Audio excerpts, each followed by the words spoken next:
Convido todos os amados e queridos irmãos a colocarem-se em pé, por favor, e vamos cantar juntos o hino de número 132. Cantor cristão, hino de número 132. Diz a palavra do hino Ebenezer, que quer dizer pedra de testemunho, ou até aqui nos ajudou o Senhor. Até aqui o Senhor tem nos ajudado, tem nos abençoado, tem nos guardado, tem nos sustentado. Vamos cantar então o hino de número 132 no Cantor Cristão.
Convido todos a se ajoelharem, por favor, e vamos orar a nossa.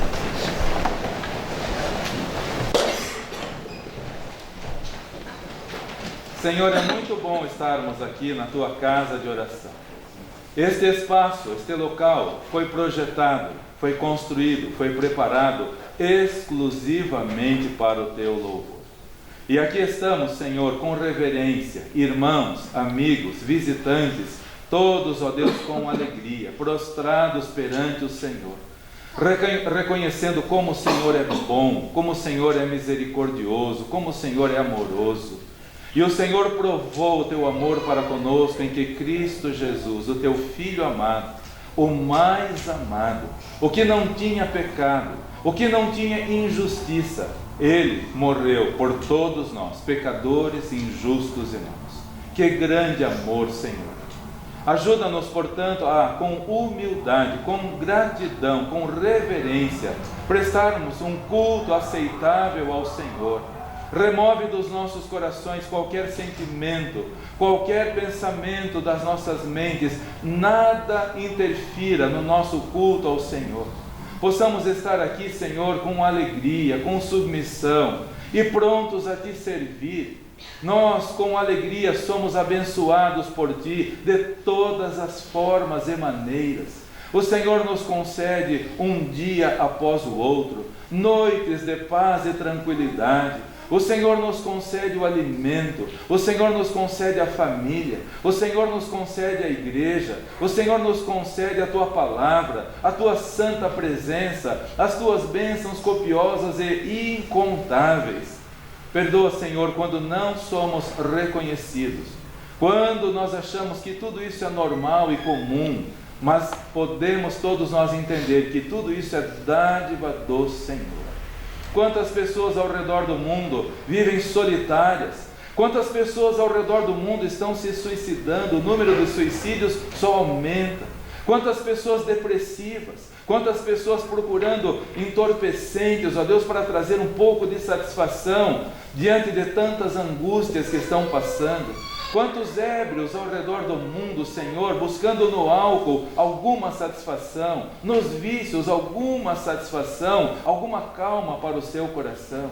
Quantas pessoas, ó Deus, que não têm família? Quantas pessoas perambulando pelas ruas? Só em São Paulo são 52 mil moradores nas ruas. Pessoas, ó Deus, que viraram farrapos humanos, e por todo lado estamos vendo aumentar o número destas pobres criaturas. Quantas pessoas, ó Deus, não têm uma igreja para ir? Ó Senhor, como nós somos abençoados, como nós somos agraciados. Por isso te louvamos, Senhor, e ajuda-nos a reconhecermos tantas bênçãos que o Senhor nos concede. Agradecemos-te pela escola bíblica dominical, agradecemos-te pelo culto agora pela manhã, oramos pelo culto à noite também, e que o Senhor, pela tua palavra bendita e eterna, fale aos nossos corações, e ó Deus e Pai, conceda-nos o vigor espiritual. Ajuda-nos, ó Deus, a termos os nossos corações abrasados nesses tempos de esfriamento espiritual. Ajuda, Senhor, para termos desejo de estarmos na Tua casa, te adorarmos e te servirmos, e isto com um coração inteiro. Ajuda, Senhor. Pedimos a Tua bênção, orando e te agradecendo, no nome do Senhor Jesus Cristo. Amém. Amém.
Barreto França, boa noite.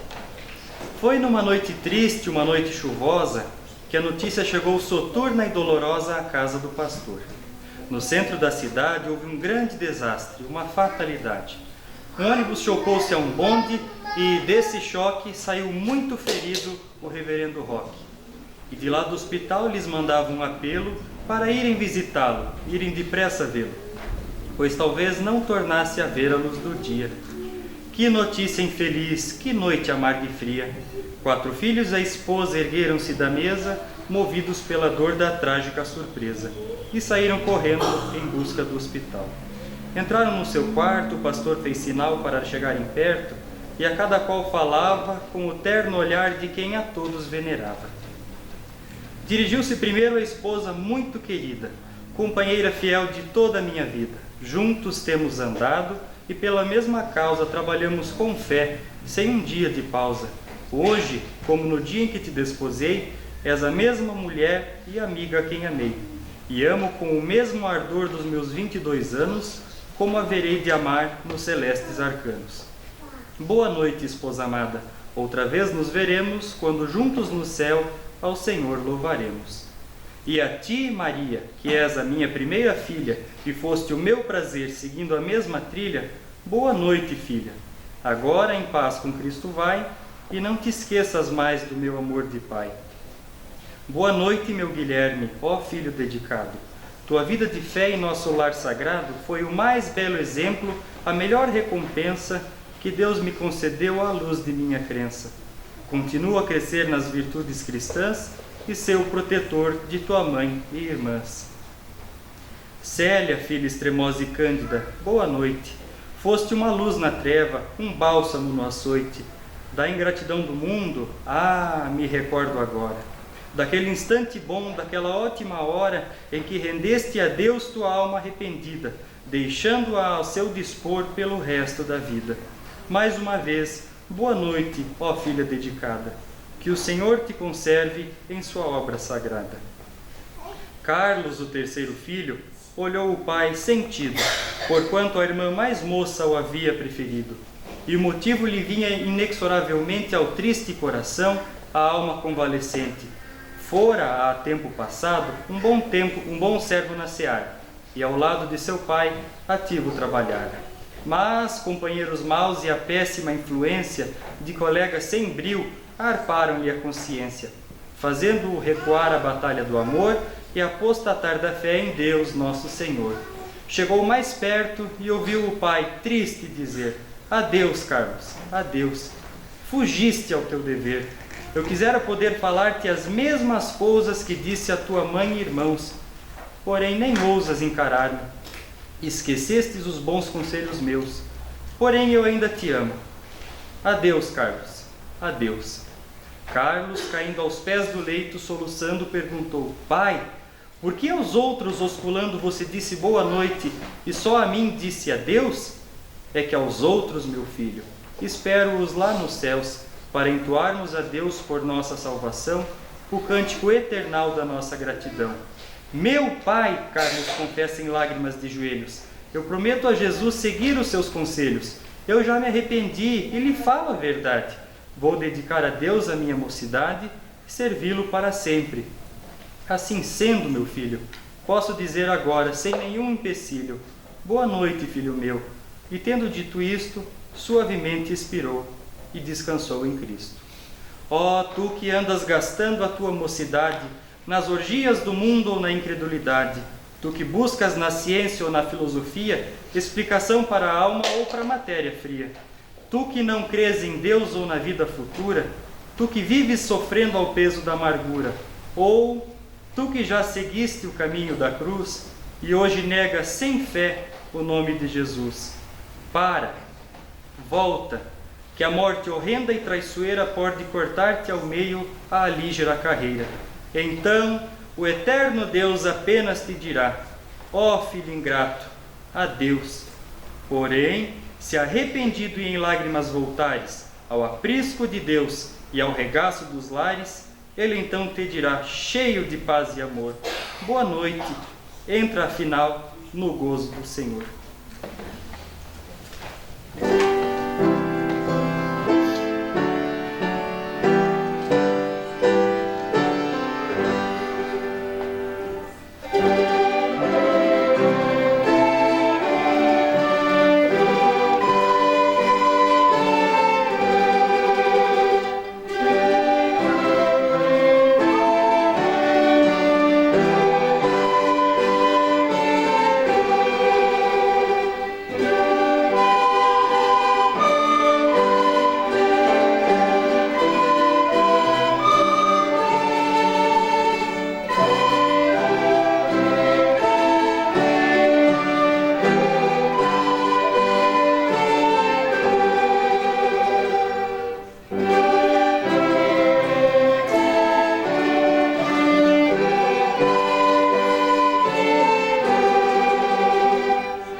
todos os amados e queridos irmãos para que, por favor, abram as suas Bíblias para Neemias, capítulo 6, o versículo 3. Neemias, capítulo 6, leremos o versículo 3. Uma grande obra de reconstrução. Todos nós sabemos que Neemias voltou do cativeiro lá na Babilônia.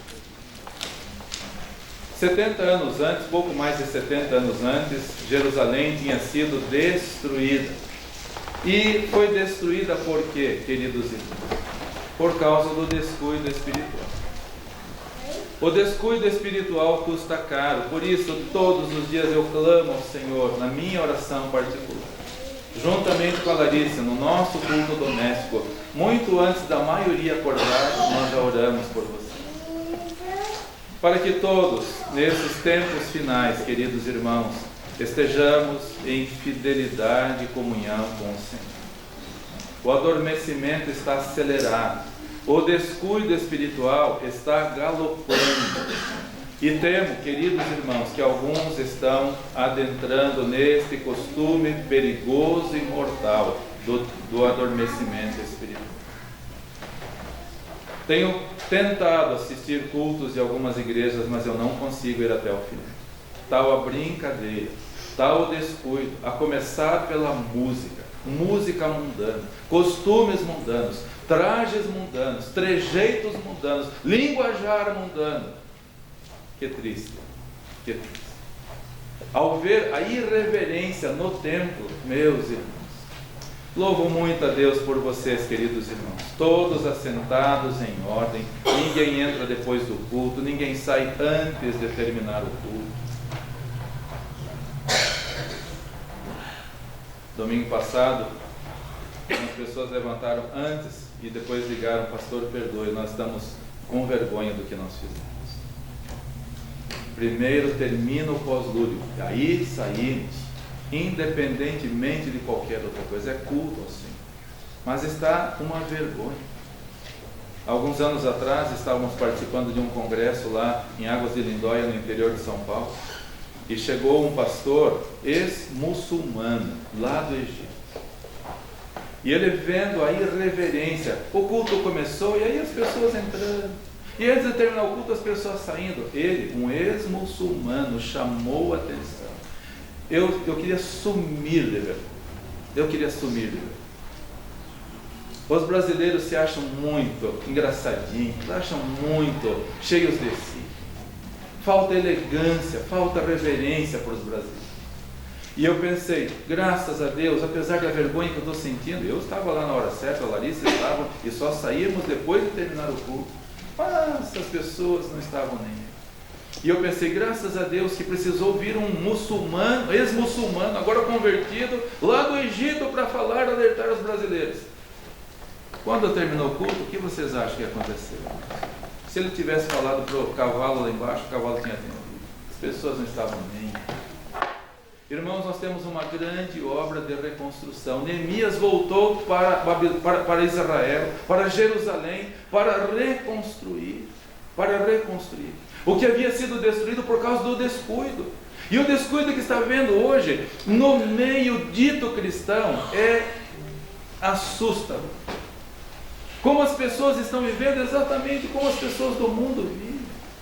A falta de interesse pela casa do Senhor, pelo culto ao Senhor, pela participação na obra do Senhor. É sintomático, é um sintoma de que o Senhor Jesus está voltando e muita gente estará adormecida.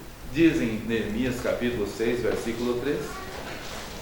Alguns inimigos haviam chamado Neemias para deixar a obra. Sanbalate, Tobias e Gesem, o arábio, tinham chamado para ele parar aquela obra. Como também Satanás não quer que você se firme na obra. Então ele mandou responder e disse: então enviei-lhes mensageiros a dizer: estou fazendo uma grande obra, de modo que não poderei descer.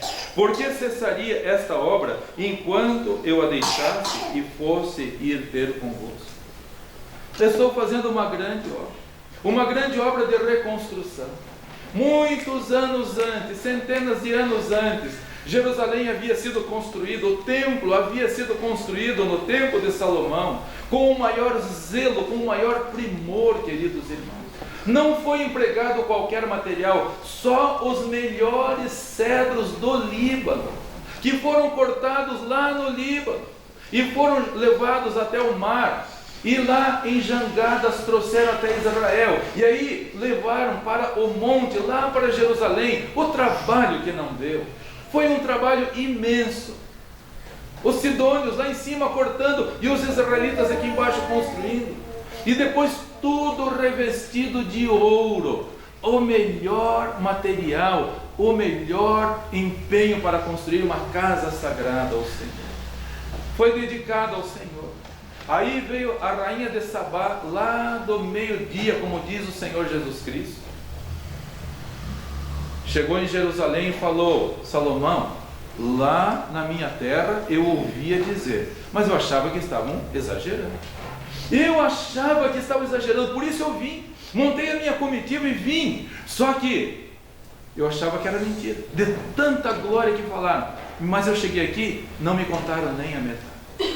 Sobrepujaste em glória, em grandeza, em riqueza, tudo aquilo que eu ouvi, não contaram nem a metade, é muito mais. Eu já achava que era mentira, agora eu vejo, é muito mais. Irmãos, a glória, a majestade, a ordem, a reverência. A rainha de Sabá, só de ver como os servos de Salomão se vestiam e a ordem de ir na casa do Senhor, ela ficou impactada. Ela ficou impactada. Creio que se a rainha de Sabá entrasse nos templos hoje ia ficar impactada, mas não para o bem, e sim para o mal. Vendo as pessoas com calças rasgadas indo para a igreja, vendo as pessoas indo com roupa de praia para a igreja, indo as pessoas entrando de boné na igreja, uma falta de respeito, uma falta de reverência, uma falta de ordem. Graças a Deus por vocês, queridos irmãos, que têm o zelo na casa do Senhor, mas não é mais isso comum. Não é mais. Neemias tinha uma grande obra para fazer. Nós temos uma grande obra, queridos irmãos. A igreja do século 21, a igreja de Laodiceia, está descuidada, está destruída. Neemias tomou 5 atitudes que gostaria que todos nós tomássemos também. 5 atitudes que levaram-no a Jerusalém e a reconstruir a cidade de Jerusalém, os muros e a casa do Senhor. Hoje, diante desta grande obra, convido todos a terem as mesmas atitudes do nosso amado irmão Neemias. Há 200 anos atrás, Charles Spurgeon já dizia: púlpitos ou palcos. O que está acontecendo com as igrejas? Púlpitos ou palcos? Quando eu vejo as igrejas imitando o costume do mundo, e os púlpitos já não são mais púlpitos, são apenas palco para apresentação de espetáculos, para apresentação de palavras apenas humanas e não mais espirituais. Eu espero que hoje à noite estarão aqui algumas famílias da escola, que estiveram aqui na sexta-feira.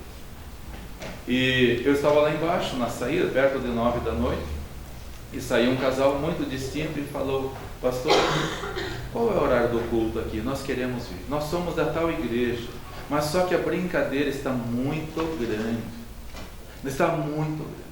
Nós queremos vir aqui porque nós queremos participar de um culto sério ao Senhor. Espero que estarão conosco hoje à noite aí. Mas os púlpitos hoje, já há 200 anos, a Charles Spurgeon já dizia, os púlpitos foram trocados por palcos. Hoje não é mais a palavra do Senhor, hoje é apenas uma palavra para agradar os ouvidos, apenas para motivar os corações. E a Bíblia diz que nos últimos dias as pessoas vão desviar o ouvido da verdade, não querem mais ouvir a verdade, querem ouvir apenas coisas aprazíveis e agradáveis para si. Hoje não são mais cultos, hoje são shows, queridos irmãos, verdadeiros shows. Até trapézio nos templos, até prancha de surf nos templos, até batucada nos templos, é praticamente um show. Algum tempo atrás veio um pastor do Rio de Janeiro aqui e convidou: olha, vai ter um show lá em tal lugar, queria convidar. Eu falei: eu não vou. Mas por quê? Eu falei: se você viesse me convidar para um culto eu iria, mas para show eu não vou. Por que não fala culto? Ah, porque se falar culto ninguém vai. Ah, entendi. O objetivo de vocês então é enganar as pessoas. Hoje os púlpitos foram trocados por palcos, hoje os cultos foram trocados por shows.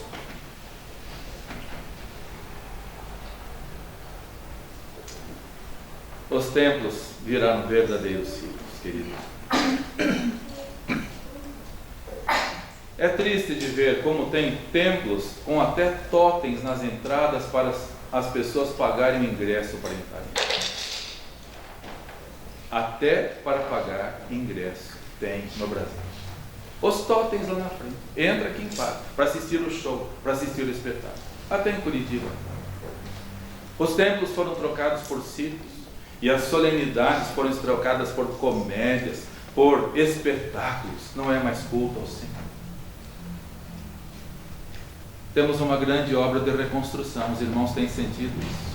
Temos uma grande obra. Neemias falou, eu não posso descer, eu tenho uma grande obra para fazer. É uma obra de reconstrução. Pegar os tijolinhos que foram destruídos, as pedras que foram queimadas, limpar tudo e empilhar e começar tudo de novo. Por isso é mais fácil construir, não é verdade, amado irmão Adriano, que tem uma construtora? Ele sabe que pegar um terreno limpo e vazio é muito mais fácil do que pegar um terreno cheio de entulho, não é verdade, irmão Adriano? Chegar a um terreno cheio de entulho, primeiro tem que tirar o entulho para depois começar a fazer a fundação. Irmãos, nós temos uma obra de reconstrução, a igreja está destruída, a igreja está adormecida, os cultos são shows, os templos são circos, pagando para ingresso para entrar. E quantos cultos nós vemos por aí? Cada culto que eu tenho visto lá embaixo, lá, a agência bancária para as pessoas mandarem dinheiro, coisa horrorosa, coisa horrível. Querendo que as pessoas, manda lá, como diz o chefe de uma das seitas no Brasil, você pede, se der, deu, se não der, não deu. Tá, coloca lá, agência embaixo do vídeo para as pessoas mandarem dinheiro. Que vergonha. Temos uma grande obra. Em primeiro lugar, a atitude do nosso amado irmão Neemias, um coração quebrantado. Se você quer participar nesta obra de reconstrução da igreja, tenha um coração quebrantado. Um coração para reconhecer que nós precisamos confessar que nós falhamos, queridos irmãos. E só vai ter uma obra de reconstrução se nós começarmos a olhar para nós. Nós falhamos, nós erramos, nós nos descuidamos. Nós não fomos tão fiéis como nós deveríamos ser. Não fomos tão zelosos como deveríamos ser. Temos sido descuidados. Neemias reconheceu. Ele tinha um coração quebrantado. Não haverá obra de reconstrução se eu e você não quebrantarmos os nossos corações. Senhor, que nós erramos. Neemias capítulo 1, versículo 4, por favor, volte para lá. Quando Neemias soube da situação de Jerusalém, ele se compungiu. Ele ficou consternado. Você está consternado com o que está acontecendo nas igrejas no Brasil e no mundo? Você está consternado? Você está consternado? O que você está fazendo para a obra de reconstrução? Eu não estou nem em Jerusalém, eu estou aqui na Babilônia. Eu estou aqui no bem bom, aqui, ó. Aqui está bom para mim. Eu sou o copeiro mor do rei da Babilônia, do imperador, desse vasto império. Para mim não estou nem aí. Ele era o copeiro mor, ele tomava do bom e do melhor, comia do bom e do melhor. Ele não passava fome, ele não passava necessidade, ele não morava nos escombros de Jerusalém. Ele morava a 1.500 quilômetros de distância daqui ao Brasil. O que eu tenho a ver com isso? Não tenho nada a ver com Blumenau, não tenho nada a ver com a corrupção, não tenho nada a ver com isso. Não tenho nada a ver com essas igrejas que estão aí virando assim, não tenho nada a ver com isso. Não tem? Não tem. Neemias não se conformou. Ele compungiu-se, ele quebrantou o seu coração. Neemias 1, versículo 4, quando ele soube de como estava Jerusalém, e sucedeu que, ouvindo eu estas palavras, assentei-me e chorei, e lamentei por alguns dias, e estive jejuando e orando perante o Deus dos céus. Você tem orado pela reconstrução da igreja no Brasil? Você tem orado para que haja um despertamento espiritual, a começar por você. O despertamento não começa pelos outros, é para começar em mim, dentro de mim. Senhor, eu tenho andado descuidado. Eu estou aqui na Babilônia, na minha casa, confortável, não falta nada, mas tem gente dormindo, tem gente descuidada, tem gente que não está fazendo o que deveria fazer. Para ter um coração quebrantado, precisa sentir a dor do próximo, senão não tem coração quebrantado. Se não tiver dor pelo próximo, sentir dor pelo próximo, pela necessidade, o seu coração não se quebrantou. Apenas pensa em si. Neemias, ele pensava na dor das pessoas que estavam em Jerusalém, a 1.500 quilômetros de distância, naquela época, que levava 4 meses para cruzar esse espaço. Isso quando a boa mão do Senhor os conduzia, senão era mais tempo. Ele sentia dor pela necessidade. De novo, o versículo 4, diz a palavra do Senhor: e sucedeu eu que, ouvindo estas palavras, assentei e chorei, e lamentei por alguns dias, e estive jejuando e orando. Senhor, a situação em Jerusalém é terrível. Senhor, a situação, as portas estão queimadas, os muros estão rachados, a casa do Senhor está destruída. Senhor, como pode uma coisa dessa? Você tem quebrantado o seu coração diante disso? Senhor, tem muita gente descuidada nos cultos, Senhor. Tem muita gente descuidada no dia do Senhor. O dia do Senhor e outro dia qualquer, tanto faz. Esse foi um dos motivos pelos quais eles foram levados para a Babilônia 70 anos antes. Foi por causa do descuido no dia do Senhor. Desprezaram o culto ao Senhor. Um coração quebrantado sofre a dor do próximo e faz a sua parte. Um coração quebrantado vai se dispor na mão do Senhor. Senhor, o que eu preciso fazer? Qual é a minha função? Qual é o meu dever? O que eu devo fazer para a reconstrução? E como Neemias, se colocar de joelhos e orar. E se for necessário jejuar, jejuar. E se for necessário clamar, clamar. E se for necessário trabalhar, trabalhar. Neemias tinha um coração quebrantado. Você tem um coração quebrantado? Em segundo lugar, age com humildade. Além de quebrantar o seu coração, Neemias, ele também agiu com humildade. Versículo 6, Neemias 1, versículo 6, diz a palavra do Senhor: estejam por atentos os teus ouvidos e os teus olhos abertos para ouvires a oração do teu servo, que eu hoje faço perante ti, de dia e de noite, pelos filhos de Israel, teus servos. E faço confissão pelos pecados dos filhos de Israel, que pecamos contra ti, também eu e a casa de meu pai pecamos. Age com humildade. Você tem pedido perdão pelos seus pecados, ou olha somente o cisco no olho do seu irmão? Hoje as pessoas estão olhando muito mais no cisco do olho dos irmãos do que olhando nos próprios erros, as próprias traves que estão nos nossos olhos. Olha o que Neemias fez. Até aparece a oração de Daniel, que continuava lá na Babilônia.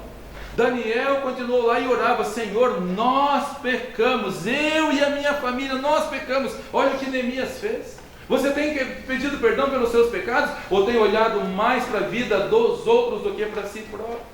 Quer participar da obra de reconstrução? Quebrante o seu coração, sinta a dor do próximo e haja com humildade. Senhor, nós falhamos, Senhor. Nós estamos descuidados, Senhor.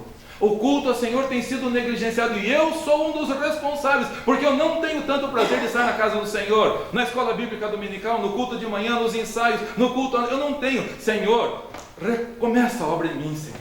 Começa a obra em mim, Senhor. Confessa os teus erros. Confessa. Nós estamos vivendo os tempos da igreja de Laodiceia, a igreja que tem tudo. Rica estou e não tenho falta de nada. E o Senhor Jesus falou: você é pobre, miserável, cego, desgraçado e nu. Palavras dele, não são minhas. Porque tem tudo. Tem boa televisão, tem bom carro, tem boas casas, tem boas viagens, tem bom isso, tem bom aquilo, temos tudo. Não tem ninguém aqui que não tenha o suficiente, muito, não tem. Mas o que está faltando? Agir com humildade. Senhor, o Senhor já nos deu 6 dias para nós fazermos o que nós quisermos, irmos, vendermos, comprarmos, mas estamos usando até aquilo que não é nosso, aquilo que é do Senhor. Não espere obra de reconstrução nas igrejas do Brasil se não começar por você. Tem que começar por nós. Fidelidade ao Senhor.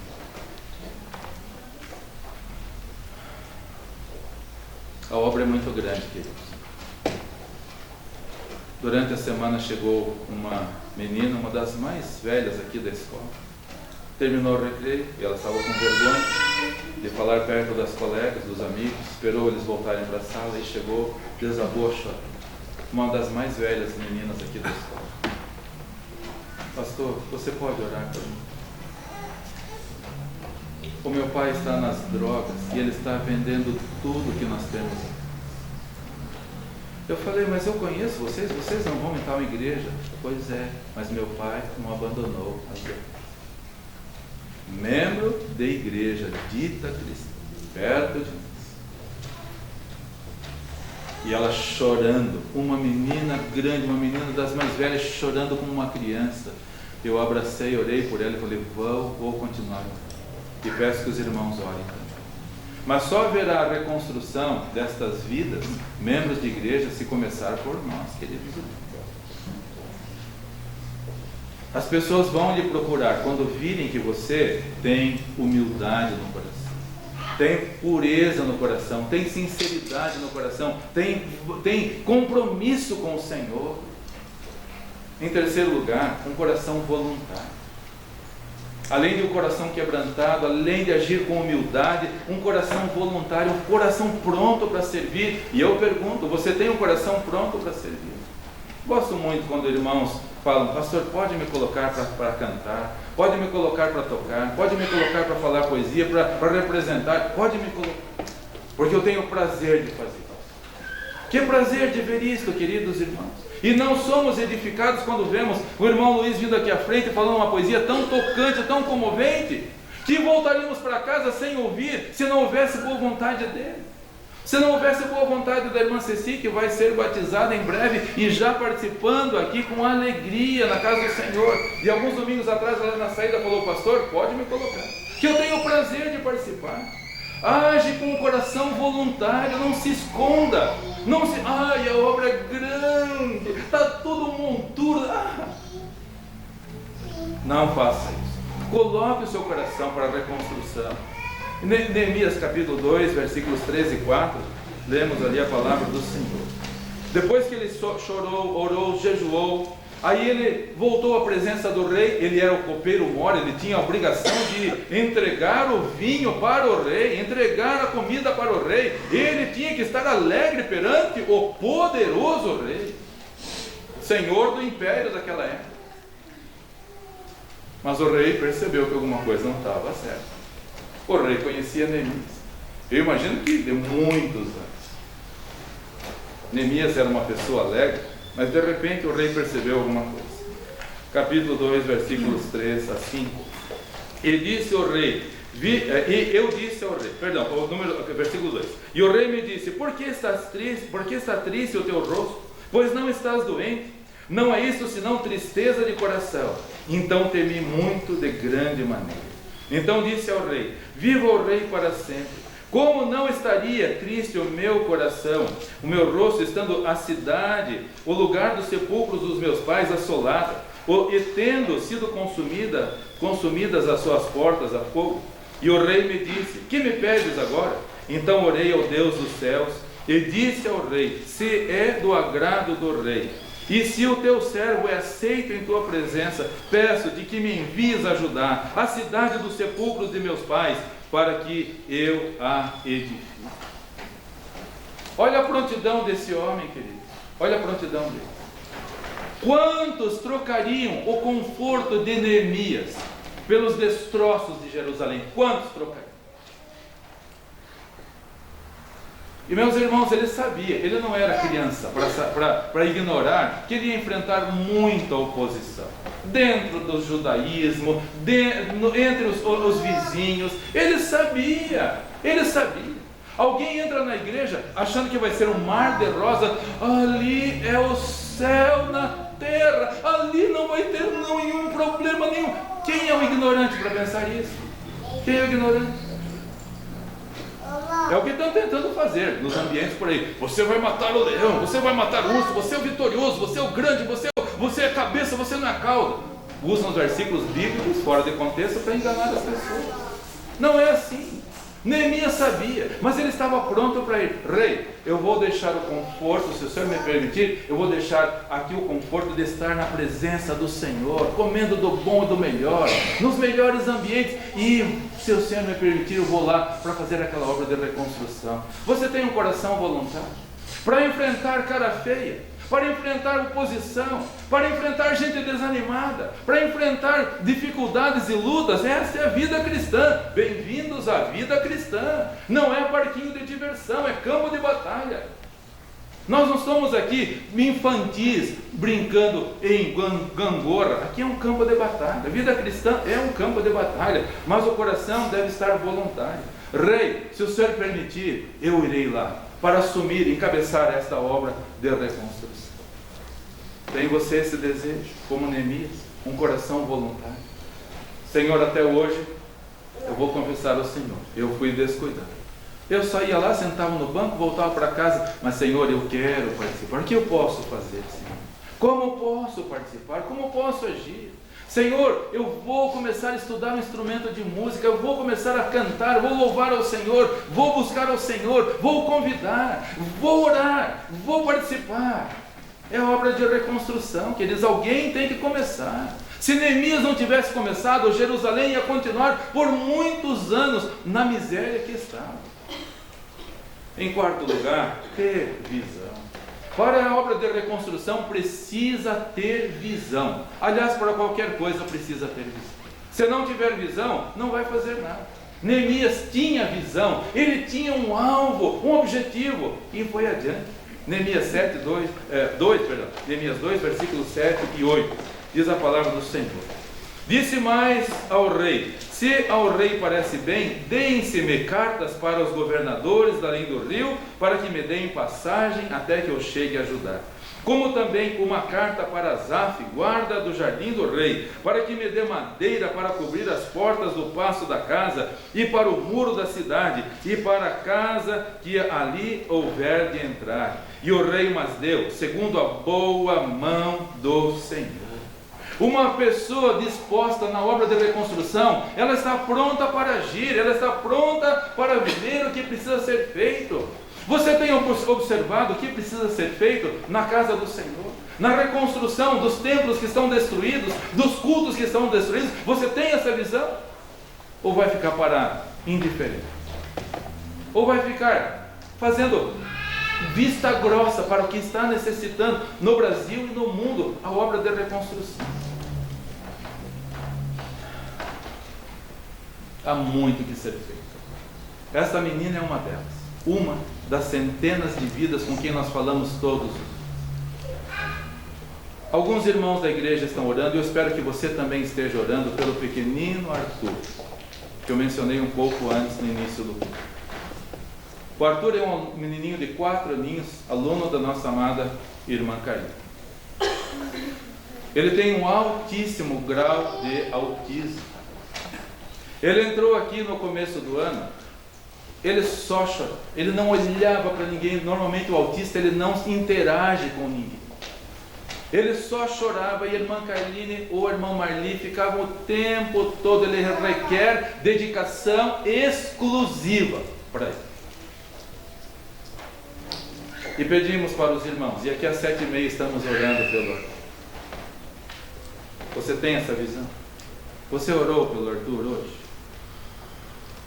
Confessa os pecados. Senhor, eu só pedi por mim, Senhor. Abençoe papai, abençoe mamãe, abençoe a família, abençoe eu, abençoe a comidinha.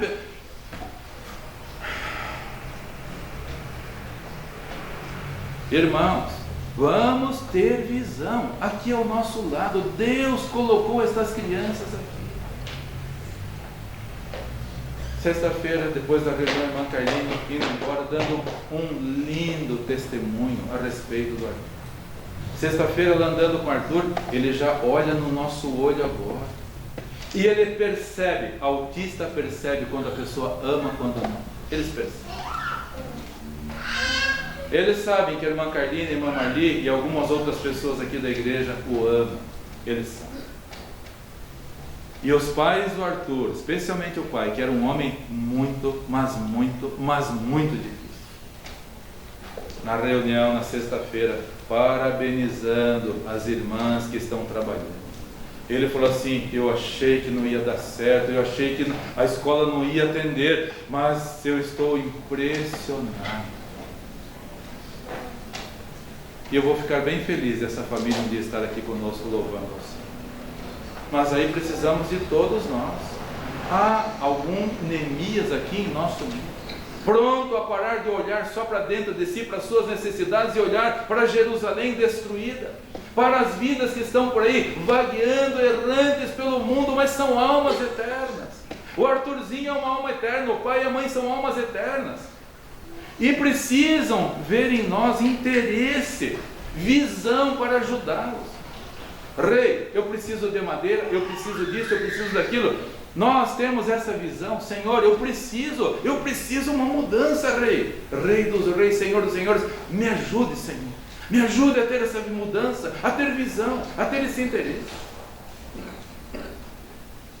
E em último lugar, queridos irmãos, para a reconstrução, precisamos estar na direção, sob a direção de Deus. Precisamos estar sob a direção de Deus, debaixo da direção de Deus. Nada que nós fizermos que não for sob a direção de Deus, nada vai dar certo. Vai ser uma frustração. Mas se estivermos sob a direção de Deus, podemos até deixar o conforto da Babilônia, os banquetes da Babilônia, mas estaremos na vontade do Senhor, fazendo a vontade do Senhor. Neemias 2, versículo 12, diz a palavra do Senhor. Neemias 2, versículo 12. E de noite me levantei, eu e os poucos homens que estavam comigo, e não declarei a ninguém o que o meu Deus pôs no meu coração, e para fazer em Jerusalém, e não havia comigo animal algum, senão aquele em que eu estava montado. Neemias, ele queria fazer a vontade de Deus, estar sob a vontade de Deus. E eu pergunto, todos aqui estão desejosos de fazer a vontade de Deus? Senhor, qual é a tua vontade? Senhor, a minha vontade é ficar dormindo em casa, mas eu não tenho essa vontade, eu gosto de vir aqui para a igreja. Mas se esse é o seu desejo, peça ao Senhor, me ajude, Senhor. Me ajude a ter mais interesse nos cultos, mais interesse na obra, mais interesse em orar pelo Arthur, mais interesse em orar por essa menina do 9º ano. Mais interesse pelas crianças que estão chegando aqui na escola, verdadeiros farrapos humanos. Entrou uma menina no 6º ano, num dos períodos da escola. Um olhar agressivo, uma atitude agressiva, a maneira de não pentear o cabelo, a maneira de olhar, a maneira de agir. Eu peguei ela, batendo com o ombro assim nas outras para empurrar, para derrubar os outros menores do que eu. Peguei ela por dentro e comecei a chamá-la para orar. Sexta-feira estava abraçado com ela aqui embaixo, e agora ela me procura para orar. Mas nos primeiros dias, queridos irmãos, um jeito masculinizado, queria mostrar que era a valentona, queria bater em todo mundo. E começamos a orar: menina, você é uma moça bonita que Deus criou. Você precisa ser feminina, esses jeitos masculinos, isso não é do agrado do Senhor. Mas lá na minha escola todo mundo é assim. Lá não é mais a sua escola, querido. Deus trouxe você para cá, para você ouvir a verdade. Nos primeiros dias, quando falávamos para ela a respeito do homossexualismo, arregalava aquele olho: mas todos os meus amigos... Agora você sabe da verdade, agora você vai levar uma palavra de reconstrução para eles, que estão lá deprimidos, que estão lá destruídos, que estão sendo enganados, que estão sendo arruinados. Espero que os irmãos tenham lido a respeito de tantas crianças que foram enganadas e continuam sendo enganadas com essa nojeira do homossexual. E muitas, na idade infantil, não têm noção do certo e do errado, mas ficam ouvindo a mídia destruindo por aí. E muitos templos, inclusive, até apoiando essa nojeira. E lá nos Estados Unidos, algumas pessoas agora com 25, 28 anos, vendo o erro em que foram induzidas e agora estão acusando os psicólogos e os professores e os líderes que não lhes advertiram. Irmãos, nós temos um grande dever, uma grande obra de reconstrução da igreja, de reconstrução das vidas que estão destruídas, mas tem que ter coragem para falar: vocês estão errados. Um dia vocês vão se arrepender disso tudo, e se nós não falarmos, vai acontecer conosco o que está acontecendo com tantos jovens, que inclusive fizeram cirurgias, e agora estão deprimidos e estão arrependidos, e falam para as pessoas: por que vocês não alertaram? Por que vocês não falaram? Por que vocês não estiveram sob a vontade de Deus? Qual é a vontade de Deus, queridos? Não é a falência do ser humano, não é. Deus criou o ser humano para ser a coroa da criação, não para ser falido. Estou usando uma frase de um espírita que eu ouvi essa semana. O espírita falou assim: a falência do ser humano. Olha, as pedras estão clamando. Nós cristãos deveríamos estar alertando: igrejas, vocês estão falidas. Vocês são circo, não são templo. Vocês têm shows, não têm culto. Vocês têm espetáculos, não têm quebrantamento. Nós deveríamos falar. Olha a depressão que está no mundo. Para onde se olha a depressão? É suicídio, é morte, é desgosto, tristeza. Vidas desoladas como essa menina do 6º ano. E agora ela procura: pastor, pode orar por mim? E eu queria tanto que meu irmãozinho viesse estudar aqui também, porque eu até estou com medo onde ele está lá na escola. O que ele está aprendendo lá. Falei: fala para sua mãe vir aqui, vamos conversar. Traga a sua família.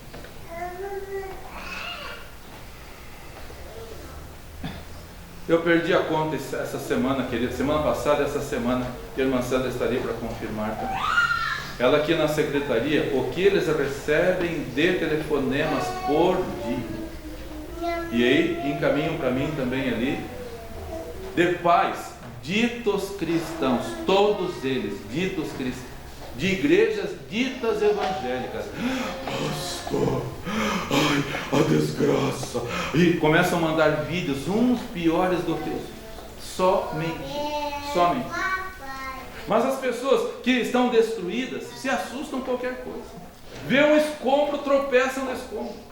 Vê uma sombra, pensa que é um fantasma. Queridos irmãos, quantas pessoas esta semana eu precisei falar, ligava, porque nem dava para mandar mensagem, de tanto que precisava falar.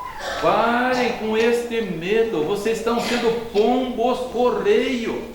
Vocês estão recebendo essas notícias horrorosas e estão levando para todo mundo. Vocês estão fazendo com que esses maldosos recebam um prêmio. Você é um prêmio. Você é um prêmio para eles. E é assim que está. Quando nós cristãos não estamos ajudando na reconstrução, não estamos sob a direção do nosso Deus, nós acabamos sendo também os emissários, levando essas péssimas notícias para as pessoas que estão aflitas e necessitadas. Impressionante como as pessoas estão. Teve gente que eu liguei, só de eu falar: bom dia, irmã fulana e tal. Ah, pastor, muito obrigado por ter ligado.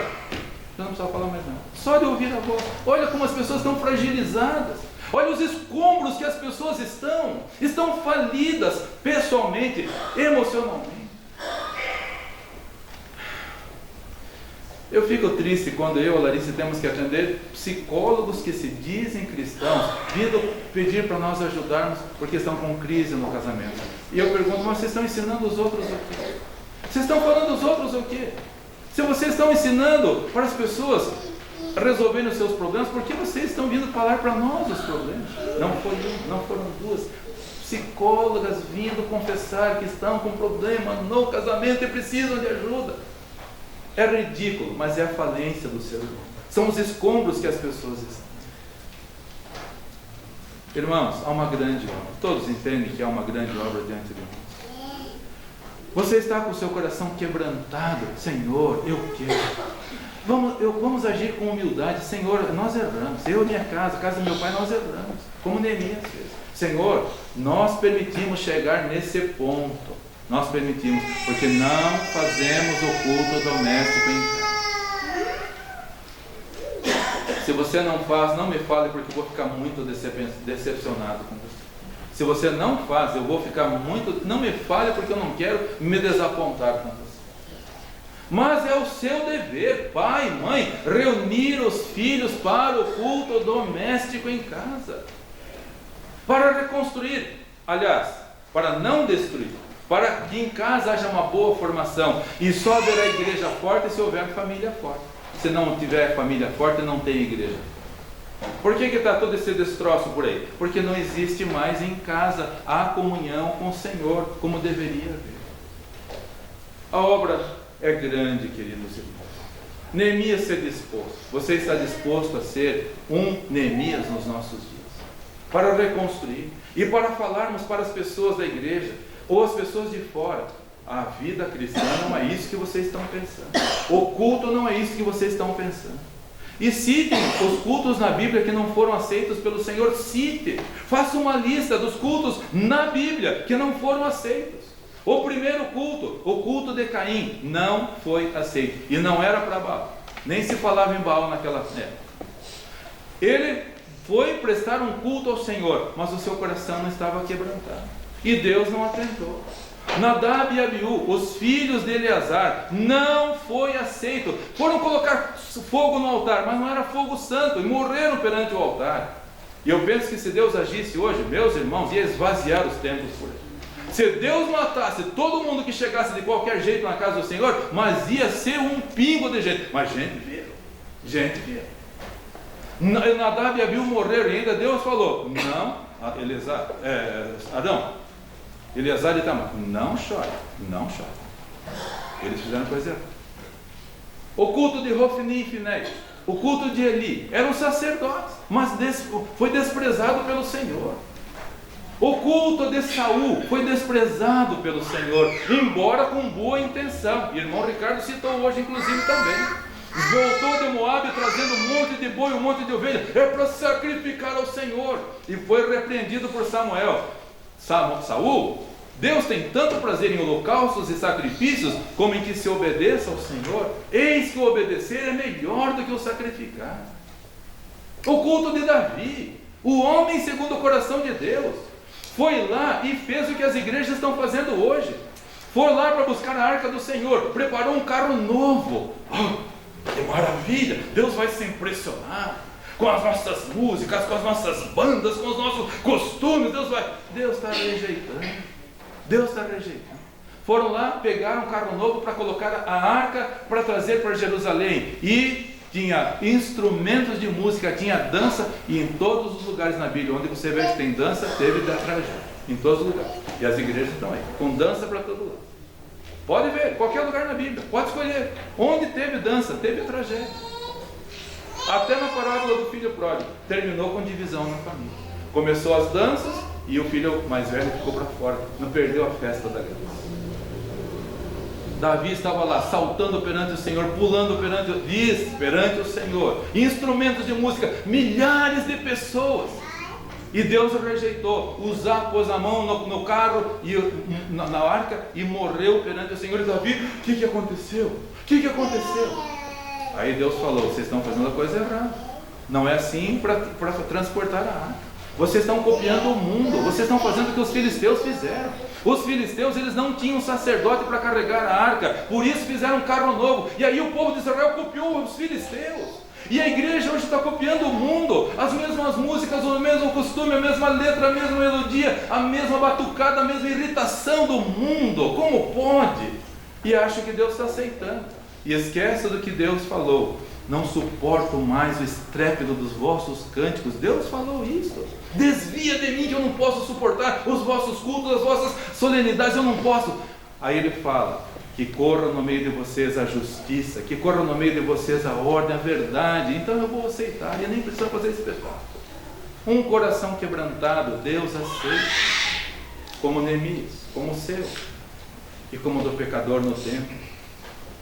2 homens estavam no templo, e Deus não aceitou o culto de um, porque era cheio de orgulho, cheio de soberba, cheio de arrogância. E o outro nem conseguia olhar para cima, só batia no peito e dizia: ó Deus, tem misericórdia de mim, pecador. E o Senhor Jesus falou: o culto desse foi aceito, voltou justificado para sua casa. E o outro voltou pior do que um. Como você vai voltar para casa? Não volte da mesma maneira. Mas se você não voltar melhor, vai voltar pior. Do mesmo jeito não. Se depois de ouvir a mensagem você não tomar uma atitude para reconstrução, você vai voltar pior. E seria melhor não ter vindo no culto nesta noite, para não se tornar mais réu de juízo ainda. É uma grande obra, queridos. Quantos Neemias estão aqui, homens e mulheres de Deus, jovens e crianças de Deus, quantos estão aqui? Prontos a dizer: Senhor, eu vou orar, eu vou clamar por essas meninas que estão por aí, as crianças, Arthur e tantos outros da vida que estão por aí precisando de uma palavra de amor e de paz. Que Deus abençoe assim a sua igreja, queridos e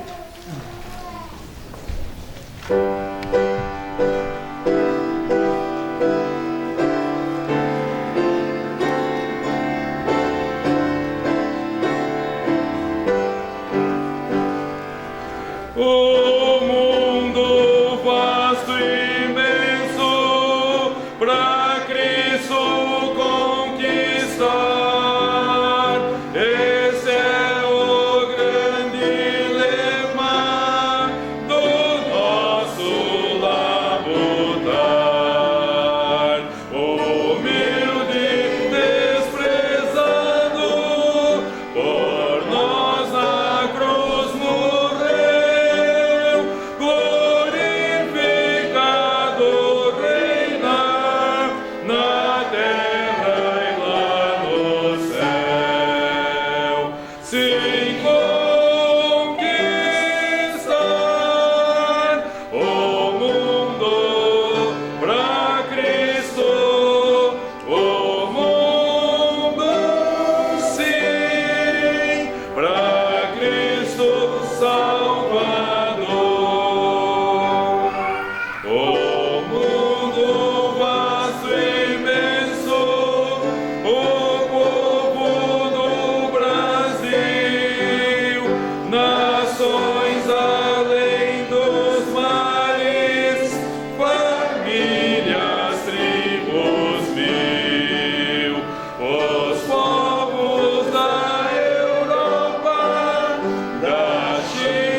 Muito obrigado a Deus por exemplos tão maravilhosos como foi o de Neemias, Esdras e tantos outros, Senhor.